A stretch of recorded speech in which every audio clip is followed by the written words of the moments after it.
Once again, good morning and welcome to the world's greatest race course. My name is Dave First with IndyCar and the NTT IndyCar Series. Great to see everyone this morning. You braved the cold, braved the snow to get here, and we're very appreciative of that. Before we get started, a couple of housekeeping items for everyone here in person, reporters, photographers. If you have a question, there's a standing microphone located to your left.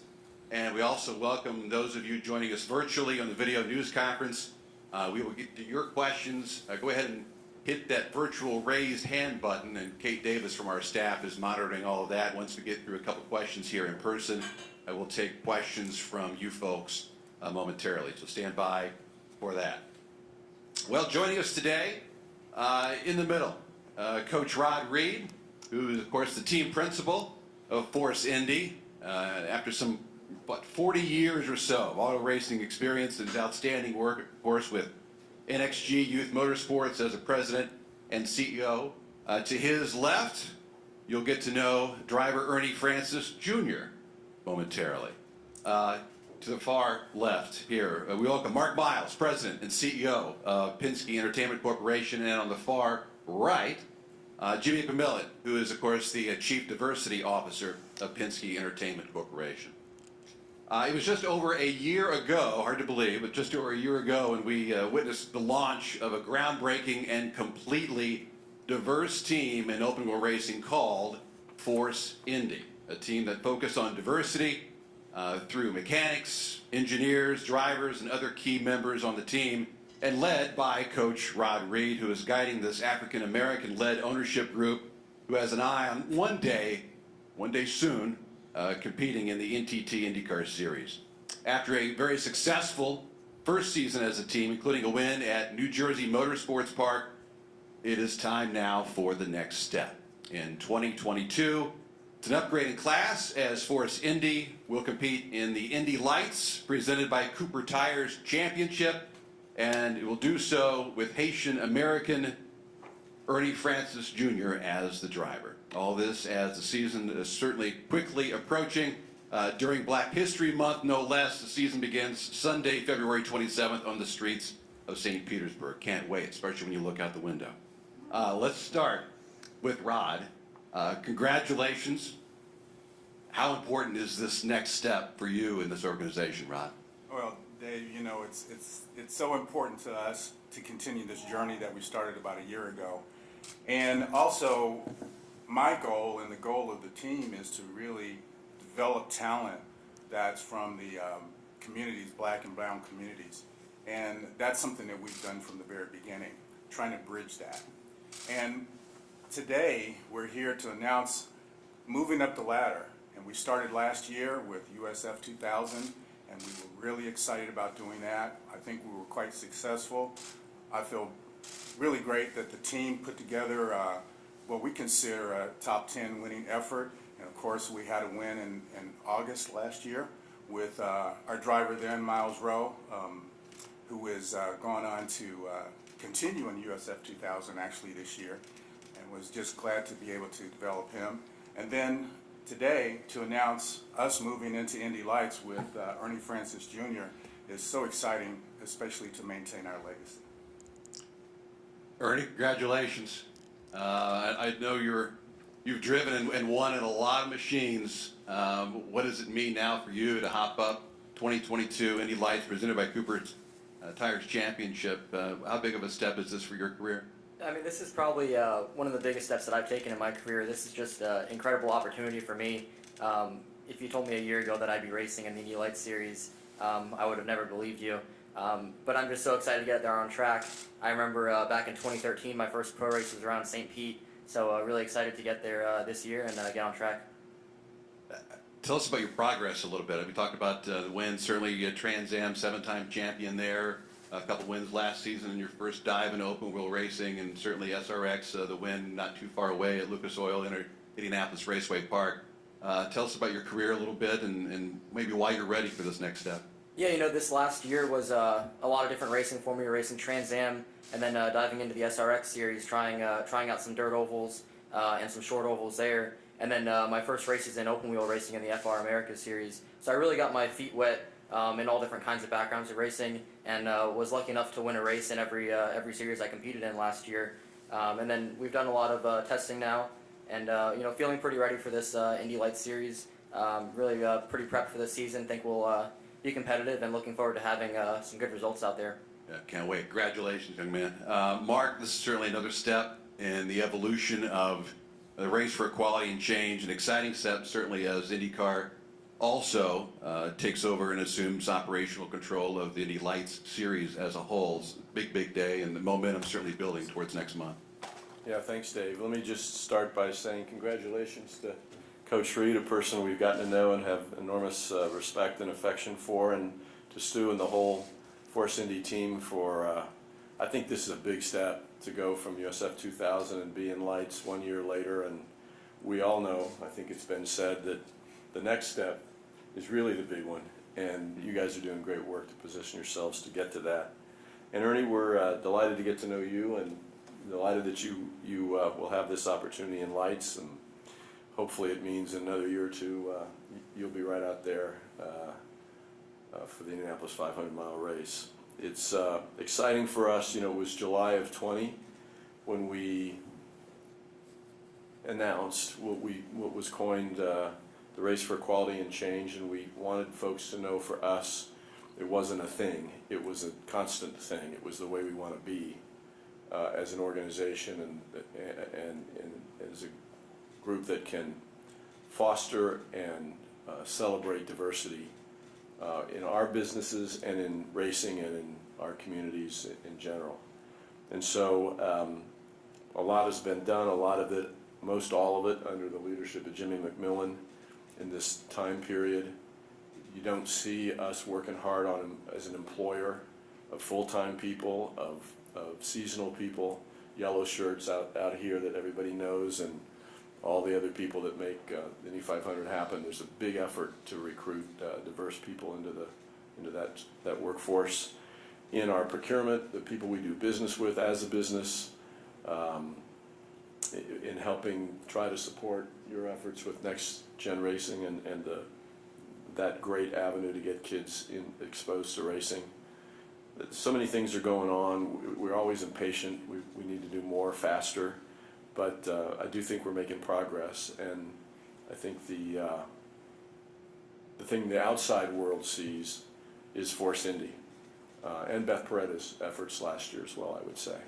So for you all to be moving up and to know that this is really a sustainable program that you've built a great foundation for is exciting for us, and for it to be a special way, I think, to focus attention on Indy Lights presented by Cooper Tires this coming season is just super.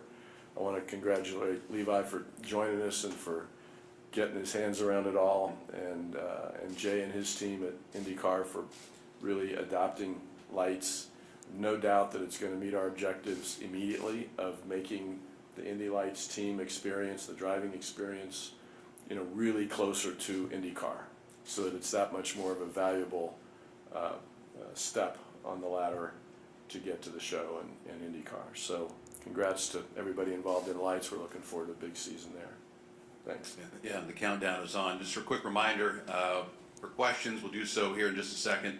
We have a standing microphone located to the left. There's also an unveiling. Once we are done here, we invite you to come down and join us on the victory podium for the unveiling of the Force Indy number 99. The snowman. We're going to bundle up before we do that. Exactly right. But I also, Jimmy McMillan's, he's dying to chime in on this. And Jimmy, you were able to see firsthand last year the impact that Force Indy had as a program, and now elevating to Indy Lights. What does it mean for the growth and development of the program here for Penske Entertainment? It's absolutely moving every time I'm in the room with Coach Reed, to know that for over 16 years and beyond, but for 16 years he's committed himself to creating this environment where I look out upon a team of young men and women who have expressed an interest in motorsports, expressed an interest in engineering, expressed an interest in driving, and through his passion and dedication, he's created a way First with Miles Rowe last year, who became the first African American to win an IndyCar sanctioned event, and Rod becoming the first African American owner to win an IndyCar sanctioned event, and now the opportunity for Ernie, with all of his accolades, all of the championships he's won, to now take this team in Indy Lights to the next level. It is personally inspiring, and I can't say enough about the pipeline that's being created and the things that people don't see. And so while we created Force Indy, I think what will live with me the most is on Indy 500 Sunday last year, as I walked up and down the pits, I saw members of the Force Indy team who are working in the pits on other teams who are in the 500. And these are folks who started out in NXG Youth Motorsports as go-kart racers and learned STEM concepts, and at one point in time weren't even considered for these teams, and now that we're working in the pits. That's what we're trying to create. Force Indy is one pipeline, but we need a lot more. And as I talked to Jay, and he's working on from an IndyCar side to bring people through his pipeline on IndyCar, through internships and other opportunities. If we talk to other teams and they continue to reach out and express interest, it's exciting that we're here having this conversation. And I think it bodes well. And it's thanks to Roger Penske and all of the things that he's done to make this happen. Well said. Let's go ahead and open it up for questions. Again, those of you joining us on the video news conference, stand by. We'll get to you in just a second. Let's begin, though, here in person with Steve Wittich. Hey guys, congratulations, big day. Ernie, has it sunk in that you're one step away from driving around this track in an IndyCar or an Indy 500? It definitely has sunk in a little bit. Every time I come to this place, it's just so incredible driving through the gates, and you see the pagoda, you see the grandstands, and to think that there's a shot that I could race out there one day, and that it's could be a reality is really incredible. And I'm just so excited to get out there on track and see how we go and take it from there. Good. And Coach Reed, last year when we talked about this, it was about getting more visibility in the black and brown community. When you've been out in the Indianapolis community, have you noticed a difference in the what racing means, and have you noticed a difference in the attitudes towards racing? I certainly have. I think for us, especially when we came last year as Force Indy for the first time running in a large event, we had people who came out with us. I think we had about 80 to 100 people that supported us. Those not only from my NXG program, but others in the community, and people who contacted us via our social media. So we're certainly getting the word out. I think that's a big part of what we're doing is awareness, and it starts with doing things like this, telling folks that we're here, come on out, follow us. But I think the bigger thing for us, and why I'm so excited about the Indy Lights program, is that now we're going to be on a stage where we can expose our communities, plural, to all of the racing, not just Indy Lights, but also IndyCar, so they can start to learn those folks. But I think it's a win-win for everybody. Good. And one more. I noticed a couple guys that have been here with the teams too. And what have you had to do to the organization to step up to the next level? Surprisingly very little. I think these young men, you see them here, especially Stu, Derek, we've added Sidney Gomez as well as Krishan Hall to our crew, and they were ready last year. These are young men that had experience long before they came to Force Indy. We just were able to hone that with the relationship and the mentoring from Team Penske. So I think we're ready. This was our plan from the very beginning to move up the ladder, and we're on the way. Thank you. Thanks, Steve. Brad Brown from WRTV. Ernie, regarding your SRX experience, not so much from the racing aspect, but a chance to share some knowledge with guys who have raced in IndyCar. What was your takeaway from being around that group of racers? That group was absolutely amazing to be around. I know, you get to the racetrack there, and we'd have 2 motorhomes, and it'd be six drivers in one, 6 drivers in the other. And I remember one of the races I was out there, and I had Elio, I had Tony Kanaan, I had Paul Tracy, I had Bill Elliott, and I had Tony Stewart in mind that I was with. And it was just so cool to hear their stories and talk to them about everything that they've been through. Elio was sitting there passing around his rings, showing everybody all of his hardware there, which was really cool. And just to talk with them about experience that they have throughout their lives and things that they've been through to get to where they are. And then advice that they've given me over the course of those 6 weeks in SRX was truly awesome. So I'm excited to hopefully implement some of that stuff that they told me and get to the next level. Thanks, man. Congrats. Yep, thank you. Thank you. Go ahead. Hi, I'm Katira Winfrey with Wish TV. This is a question for Ernie. So I know a lot of people get into racing because they love it, but is it lost on you or is it not lost on you that you are going to be a symbol for other people to look up to? I don't know if you've had people to look up to you, but has it dawned on you what you might mean for someone else? It definitely has a little bit. I mean, growing up racing out here, I've always been, a younger kid, and being from a Haitian American background, I look different than most of the other race car drivers out there. And I noticed that when I go to the racetrack, kids will naturally want to come talk to me and see me at the racetrack, and they always want to know how I got started. And I really enjoy talking to kids about that, and I'll have their parents messaging me on Instagram and just trying to find out more information. I send them pictures, send them out stuff, and so I understand that the younger generation definitely looks up to me as a driver, and I'm ready for that and looking forward to it. Awesome. And this is the last question for Ron, but after I ask it, I'm gonna run back to my camera because I have to switch it. So, so you also made waves during the first round with Indy Force, and you've also become like this figure in showing minority communities what's attainable. How does that weigh on you, or how does that sit on you even more to know that you have an even bigger job to do? Well, I think it happens that, we've been doing this a long time. This is, as we say, no one gets into racing, even though it may seem like the first time, but I started when I was in my 20s, like most young people do. And since that time, I've had to address the idea of potentially being the first or the only. And I think it comes down to two things: integrity and performance. And that's what I try to instill in our team, that we've got to perform well anyway. We want to win races. I want to make sure everybody understands that as we sit here and we talk about programs for diversity and inclusion, that's a goal, but that's right along with us performing well and winning races. So I think if we do that, then we become role models for all. Thanks, Katira. We have some questions on the video news conference. Kate Davis, go ahead. Thanks, Dave. Yeah, we have a few questions from the folks on the Zoom. We'll start with Jeroen Demmendahl from Feeder Series Americas. Thanks, Kate. My first question is for both Coach Reed and Ernie. Where do you expect to slot in the order this year? Also given the fact that you've missed a few test sessions compared to some of the other teams. First. No, I think it's, we don't have any illusions about the fact that the learning curve is great for us as a team. It was the same way last year.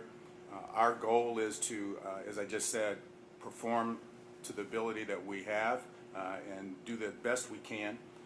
We think that when we go out there, it's going to be super competitive. We had an opportunity to do some testing with other teams that have been around for quite a while, and I think at one time at the Chris Griffith's test, they were about a second and a half between the quickest and the least quick, and that's pretty tight when you think about here in Indianapolis going on the road course.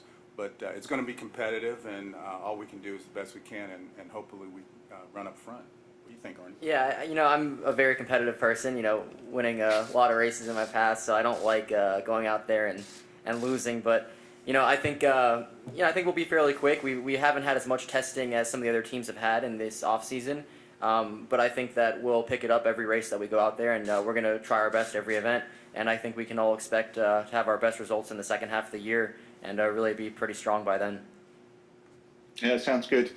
And Coach Reed, are there any plans for expansion of the into a Force Indy ladder system throughout the road to Indy? I know that some people, including myself, were slightly surprised by the abandonment of the USF 2000 program.